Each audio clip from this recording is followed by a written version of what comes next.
জীবনটা কখনো কখনো এমন হয়ে যায় নিজের স্বপ্ন কাজ এবং দায়িত্বের পেছনে ছুটতে ছুটতে আপন মানুষগুলো থেকে অনেক দূরে সরে চলে যায়। কর্মসূত্রে অন্য জায়গায় থাকা হয়। অনেক দিন পরে যশোরে আসলাম পরিবারের সাথে সময় কাটাতে, এবং আজকের বিকালটা অসাধারণ হতে যাচ্ছে কারণ আমি আমার পরিবারকে নিয়ে বাইরে বের হয়েছি। জায়গাটা যশোরে যারা থাকে তাদের কাছে খুবই পরিচিত একটা জায়গা। এটা হচ্ছে যশোর কোর্ট পার্কের যে পুকুর পাড় বলে সেইটা। এখানে আমি ভাবি, আম্মা এবং আমাদের ছোট একটা পিচ্চি আছে, ওকে নিয়ে চলে এসেছিলাম। সে খুবই অবাক এবং মুগ্ধ চোখে সব কিছুই দেখছিল।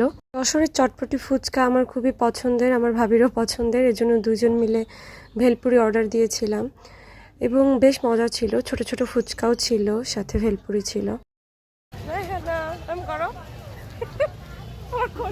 দোকানটা যশোর দড়াটানায় অবস্থিত।